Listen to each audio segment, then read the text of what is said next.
year, but it's always great to just cheer on my friends and to catch up with people. But the funny thing about the Ennies is that you go partially to hustle and find more jobs, but then you're also excited to see your friends you haven't seen in 3 years because there's been a pandemic, but you've only got like 2 minutes. So you've got to pretty much walk up to people and be like, hey, how are you? How are the kids? How's your parents? How's everything? Whoop, so good. Moving on to the next person. And it's very much like a factory line. And you don't really get a whole lot of time to see everybody. But it for people who are wondering what the industry is like, you get to see us dressed at our best and very, very tired from being on the floor all day. How did you guys find GenCon after being away for 2 years? Was it just very crammed in terms of time frames and very hectic, or was it like coming back home again? It was a little like coming back home again. From the looks of things, and I haven't seen actual numbers, but from the looks of things, it was lower attendance than it was back in 2019, but not by a great deal. So like I was in the dealer hall a great deal of the time. I had a table at the Indie Game Developer Network booth, my own table, and so like the crowd in there was excited and having fun, and they were there, and everybody was checking stuff out. People were buying stuff, and people walking around with bags and boxes. And it didn't feel quite as crowded as it has been in past years. So that's kind of that's what led me to think that it was, busy, but not quite what it was before, which is not surprising, given the situation that we're in right now. So it's busier than it was last year, but not as much, not what it was in 2019. But it was, it felt like Gen Con. I think if you had a Gen Con in 2019 and then in 2020 everybody would have been in masks, that would have been weird because we were still kind of just getting used to the idea of everybody being in masks. But after enough people, like you've spent enough time just being at group things and just knowing that, okay, this is just kind of something that we do now. I didn't even really think about it a great deal. Like I had my mask on. After I had it on for about an hour, I never really even thought about it. I never really thought about the fact that other people were masked, other than when I tried to recognize people that I knew, including John. John came up and started talking to me, and I was like, who am I talking to? Because, if I haven't seen people in a couple of years, so like you got a new hairstyle, or you lost or gained weight, or I forgot what kind of clothes you wear, or you changed your style, and then on top of it, you have a mask on, and now you have glasses, or you don't. Like, just after all that time, like I'm trying to identify people from just this. For people that maybe things have changed for them over the years, that I was constantly having to remind people who I was, and constantly having to say, kind of look at people quizzically until they reintroduce themselves, even people that I had spoken to and who had a distinctive voice. Like a week earlier, there was like somebody that I chatted with online, and then he was at the convention, walked up to me and started talking, and then got like 2 minutes in, I was like, oh, by the way, it's Josh. And then I was, oh, okay, yeah. I just didn't catch it. Oh, go ahead. No, go ahead, John, please. It was the same thing for me, where I work in a museum, so I see a lot of people every day. And for me, it's, with all due respect to some of my colleagues, when I can only see from like here to here usually, for me, it's usually like, okay, you look familiar. Are you Tristan or are you Josh? And they'll be like, no, I'm Dave. Oh, Dave, of course. And also, I'm really bad at names anyways. And my biggest fear is being caught in a situation where it's like, oh, but you didn't introduce me to your friend. And I don't want to bluntly say, because I forgot their name. Hey, we're friends for 10 years? What's your name again? But I don't know if it's just because I don't attend that many big cons anymore. But it felt more crowded than ever, even though I know that attendance was down. And that might just be me, where I don't normally go into a vendor hall of, I don't know how many people are in there on an average hour. I'm going to say 5,000, and people in the audience can prove me wrong. But it was weird getting used to the shuffle, where you're just slowly moving up and down hallways. And I kind of liked it last year when there wasn't as many people, because I loved how big the exhibition hall was, but with like half the number of people in there. Because I just love being able to just slowly walk down a hallway, checking out what I want, not worried about getting hit from all corners by my only big complaint, which was those bags of holding. What were the bags of holding? I hadn't heard about these. So this is a me thing. And to the people who make the bags of holdings, who are a lovely company, and I presume lovely people, they are these really, they're wonderfully made. They're gray bags. You can wear them on your chest or over your shoulder. They're expandable loot bags for board games. And there's a booth selling them there for really cheap. I want to say like 40 or 50 bucks for something that was essentially, it could unfold into a large backpack. And the reason I hate them, even though I've just said a bunch of wonderful things, is because a lot of the people who would be wearing them wouldn't be the most careful about where they were swinging them. Like there would be someone who, like, I got hit twice by one, and I saw a kid get hit in the face with one. People would put like 20 pounds of board games into these bags and then sling it over their shoulder in the middle of a crowded hallway and just bonk people in the face. And that's a lot of weight. These are heavy board games. And I get that's not the company's fault. It was just more of the fact that so many people would walk around and also doing like a quick turn with one of those. And I saw this woman, like, I think she was an elf cosplay, just get like slammed in the midsection because someone turned suddenly in the middle of a hallway and this big honking huge bag just slammed into her. But honestly, if that's my biggest complaint about the con, and that kind of is the biggest complaint other than the heat, which, that's nothing. And these bags are yet another human invention, most likely to be purchased by the last people on Earth who should ever have them. Probably, yeah. Well, I imagine that a lot of it falls to the fact that if you're not used to carrying around a big fat backpack or bag, you just don't think about how much space you take up. Mm-hmm. Yeah, there's a lot of spatial awareness. So if you're just not aware, like you're just not thinking about it. Like I don't normally carry this giant 2 foot by 2 foot by 2 foot cube on a strap, but today I am. Well, that in addition to working in very crowded places, but no one's done that in the last 2 years. That could be a bad combination. You guys didn't catch the bug, did you? Nope. No. Okay. No COVID, no COVID, no con crud, no nothing. I got con crud, but I didn't get COVID.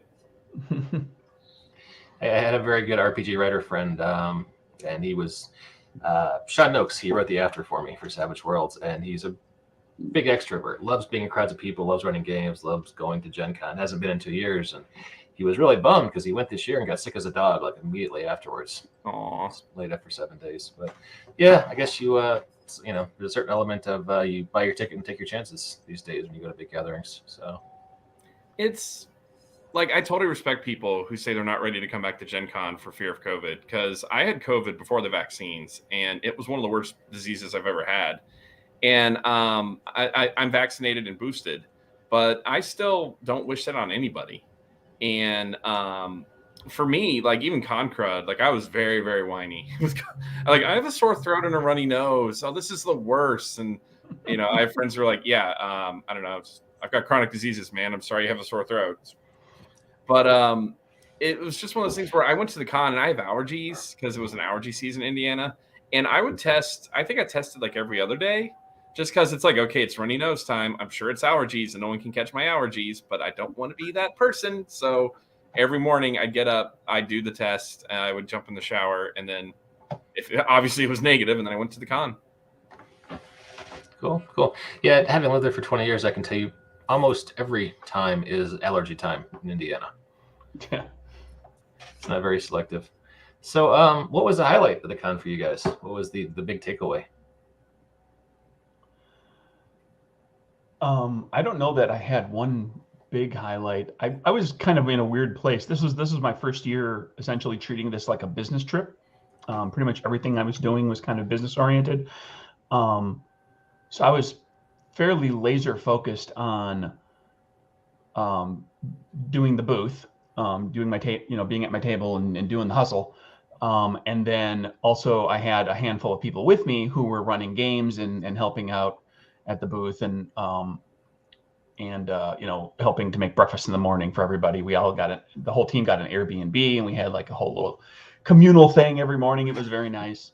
And so I was just kind of focused also on making sure that they were all doing everything they needed to do, but also having a good time and enjoying, everything that was going on, and making sure that the Airbnb experience was going well, and ensuring that they want to do this again for me and with me. next year. And then I sprinkled in a little bit of networking and a little bit of chit chat and a little bit of getting dinner with people and the Ennies, and then running into Matthew Lillard out of nowhere after the Ennies was over. Oh, you should share that story. I mean, if you can, that's an awesome story. We're leaving the Ennies, me and Shireen and Chris, people on my team, and Shireen was using a mobility scooter at the convention, and it comes apart.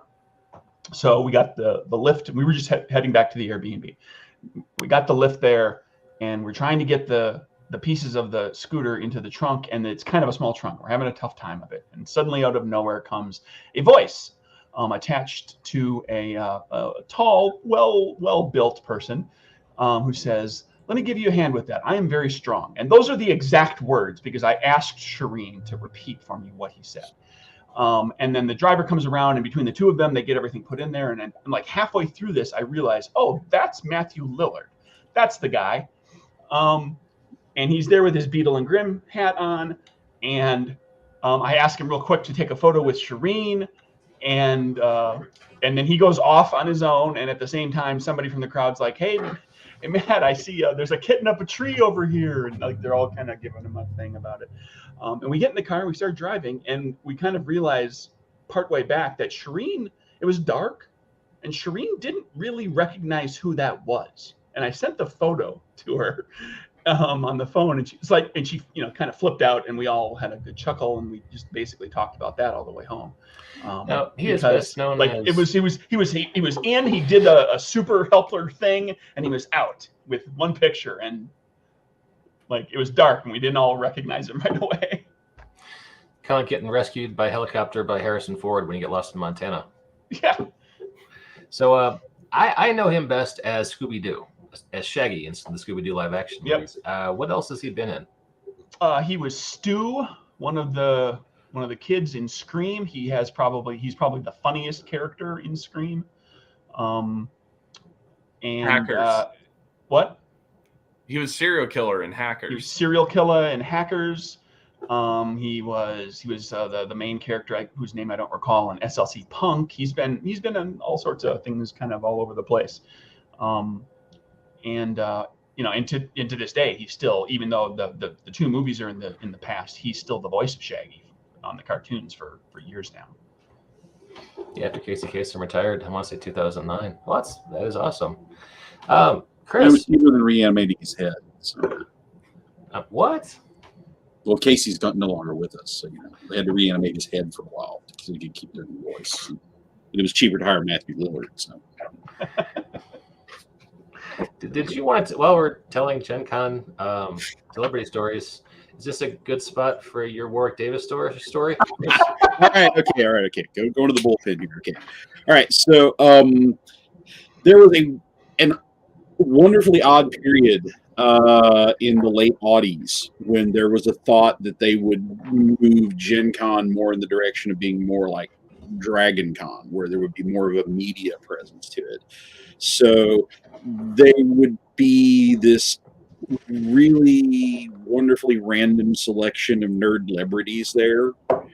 And, there were great stories attached to all of them. I mean, I got to hang out at a bar with Fred the Hammer Williamson, and a guy who's an NFL legend and a movie legend and whatnot. But the most memorable brush with celebrity that I ever had, me and my lifelong friend Hal Mangold, we drew the short straw, the worst do you get at GenCon Sunday opening. And to the Muggles, having to be someplace at 10 o'clock on a Sunday may seem like a bit of a vacation, but it's GenCon, and our Saturday night had ended at like 5 a.m. So the 10 a.m. open. That's rough. Okay. So we're basically two ambulatory corpses moving because of coffee. And it just so happened the company I will not name that I was associated with at the time, our booth was across the aisle from the celebrity autograph area. It was like, so, and we were there, bleary-eyed, 10 a.m. Sunday a.m. opening, and my eyes focused long enough to see who was supposed to be across from me signing, and it was Warwick Davis. And of course, dude has Star Wars cred, he's got Harry Potter cred, and he had a line. Like from the moment it opened, there was a line. And we're just sitting there. We got nothing better to do than to watch the minutes drag by. And it's like 10:05, Warwick Davis, 10:10, Warwick Davis, 10:15, he's not there, 10:20, Warwick Davis. So, you've had a good long night and a terribly short morning, and things pop into your head. So I elbowed Hal Mangold, and I said, I'm giving him till 10:30. If he's not there then, I'm taking his seat, and I'm going to start signing. And he says, the gamers will never fall for that. And I go, yes, they will, because they're good, noble, and awkward people.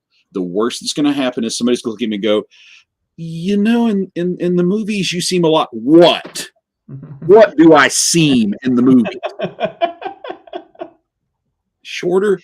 Oh, okay. I get that all the time. It's a camera thing, It's like all celebrities look shorter on camera. Like Tom Cruise, 6'9" in real life. And just see how many autographs I could sign. 10:29, and this is one of the things that kind of redefined my view of celebrities. 10:29, Warwick Davis and his entourage roll in. And I tell you, I have never looked at life the same way again, knowing that Warwick Davis has a posse. There's a Warwick Davis running crew. And it takes me like a half a second to realize why he has handlers and helpers. Because they are carrying his nearly unconscious ass to the signing. Yikes. They have to prop him up in the chair, and he's signing stuff they can get him to shift his weight forward to drag the pen across the photo. There has to be like 100 people from that Gen Con that have a picture of like Willow with just a black mark across his face. And they're fans. They're sweet. They're supportive. Like Mr. Davis, I really liked your Return of the Jedi. And he's like, Fox. And from that moment on, okay, we have like a realistic bucket list. Like run a half marathon. We have a unrealistic bucket list. Like go to Mars someday. On my unrealistic bucket list, I want to party with Warwick Davis because clearly. There ain't no party like a Warwick Davis party, because a Warwick Davis party don't stop. not all Saturday night at Gen Con anyway. That's not the only story I've heard about a celebrity showing up at a convention still kind of hammered from the night before. That happens. Yeah. It's just you wouldn't necessarily think Warwick Davis. But he's such a nice guy. Yeah. Everything I've ever seen, he's like super nice and sweet, and he loves the fans, and then he just shows up. Yeah, had a good night. Yeah, and it's never who you think. It's never who you think. Like the year that Lee Majors was there. Okay, no offense to Lee Majors. I'm sure he's a delightful man, but the man's on vacation. I was totally prepared at some point, to see him hanging off the back of the car, going like, "I'm the fucking $6 million man!" Woo! Didn't happen. Was a little disappointed. But of all the people you would expect would come in tore up for a signing, Warwick Davis. That can't even be in your top 30. But the dude goes hard. I think respect Warwick Davis. I think Chris has a Gen Con story to beat on this podcast, so we'll put that in the record books and see if they can top it. Hey, we're heading towards. We got about 10 minutes left in the show. Mr. Craig Campbell. Yeah. You are a fan of a show that's very near and dear to my heart. I know it's dear to Chris's heart as well. Rick and Morty. Yeah, I'm a fan. I like the show. I think it's incredibly clever. There's some really toxic, horrible Rick a-hole stuff, but set that aside, and it does some really interesting things where commentary on storytelling and science fiction tropes, and it gets very meta, and even gets meta unto itself at times. And so I made a game where you kind of play in that universe, or a universe like that one, an alternate universe, not the Rick and Morty multiverse, but like a multiverse that's just a little different. Tell us about the game. What kind of system are you using? Oh, it's not terribly different from some of the stuff that I've done with these little zine games before, where It's just it's a D6 rolling kind of thing. You can earn additional dice. You're shooting for a target number. Your target number is lower for the skills that you're good at. It's higher for anything else. And depending on the type of character you're playing, you have different, good skills that you're working with. You can play like the doofus or the know-it-all or the joyrider. They're all the character types are kind of modeled loosely on major characters from the show. All right, so the doofus is Jerry. The joyrider, is that Morty? Morty is the innocent. The joyrider is Summer. Because Summer is always just super chill and along for the fun ride. Who would Beth be? She's the Rock. That makes sense. And then there's the sidekick, and then there's the other person. Okay, so Jerry's doofus. The other person would be like the cat girl I run into on Purge Planet. It would be any of many different monsters or robots or anything like that. And then the sidekick is loosely based on bird person. Oh. Phoenix person now, but yeah. Yes, that's true. Yeah. Well, I've created a little tiny URL because I am a professional and conscientious podcast host. For anyone who's listening and not viewing our handsome faces, you can check out Craig's Kickstarter, but move fast because it's got 4 days left, according to Kickstarter. Yeah, it wraps up on Tuesday. And I just backed, and I'm cool, and you want to be cool, don't you? So you should back this Kickstarter too. tinyurl.com/ID for interdimensional shenanigans. Or you can search for interdimensional shit. I'm not even drinking tonight. Good God. Interdimensional shenanigans on Kickstarter. Oh, don't even tell me about typing. When I chose that name and then I had to type it over and over in promotional stuff, in the game multiple times, on the cover, and making sure I don't misspell it on the cover. Oh, it's been hell. How many times did you wish you just called it Green Portals? Yeah, a lot, a really lot. But I gotta let me shift over our stuff and hide that. Let's look at your art. Does a really good job of kind of evoking the feel of the series without being close enough to get you sued. Yeah, that was the goal.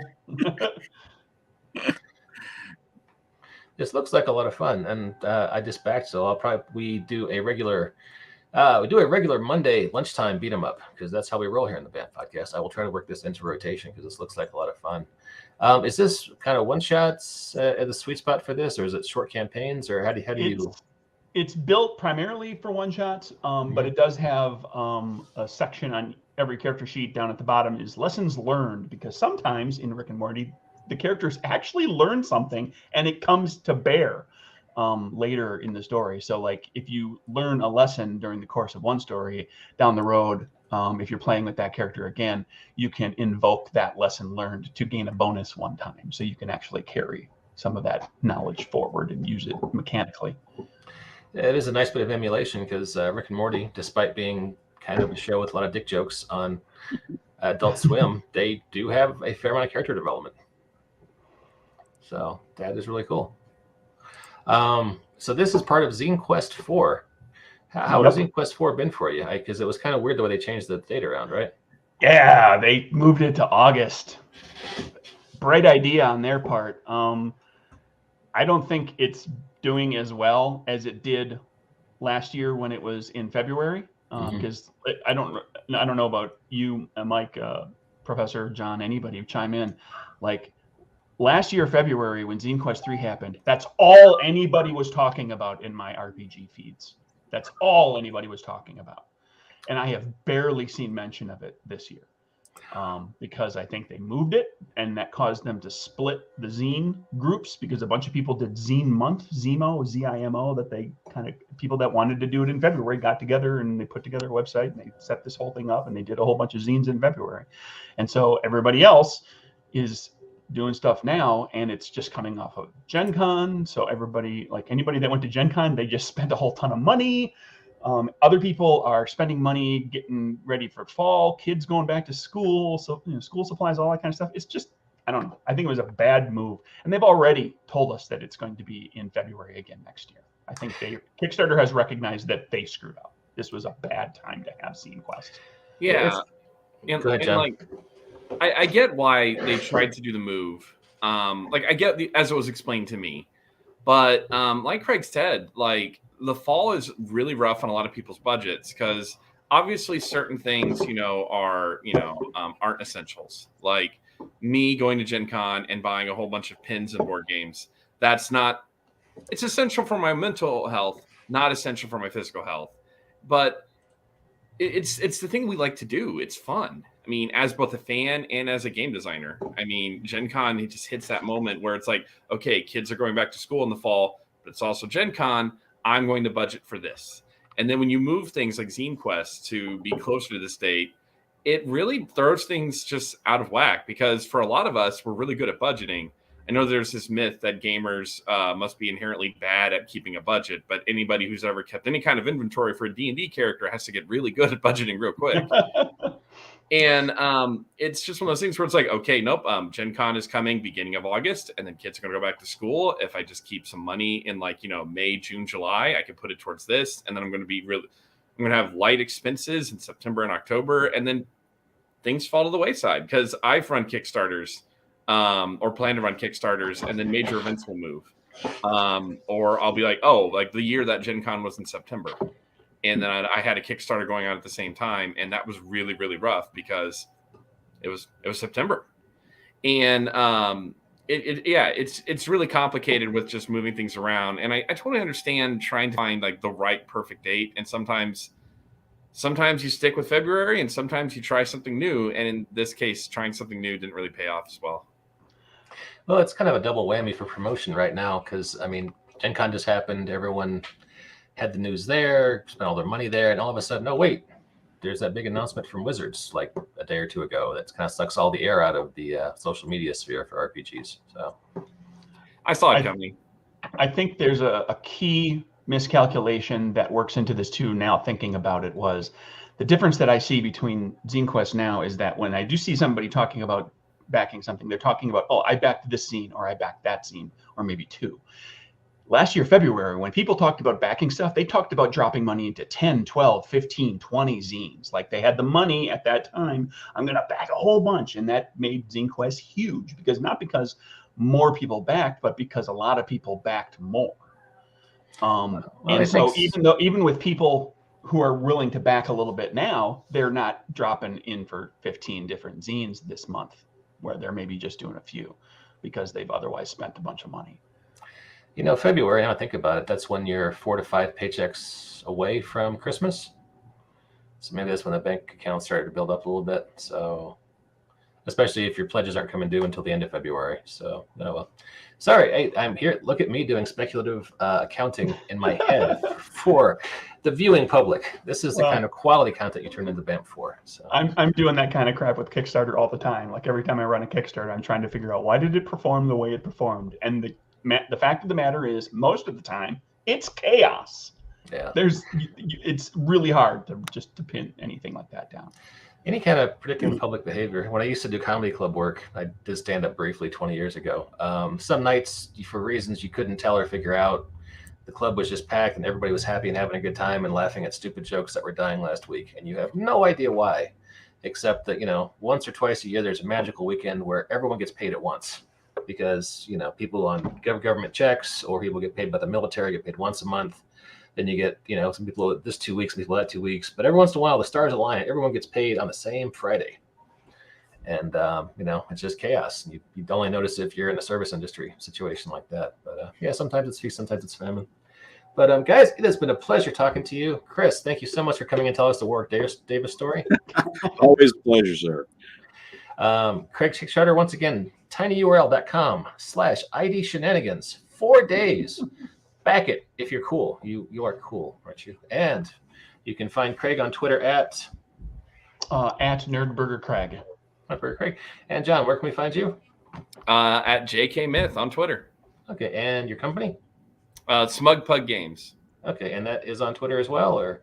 Used to be. We got rid of it just because I was only really updating from my personal account.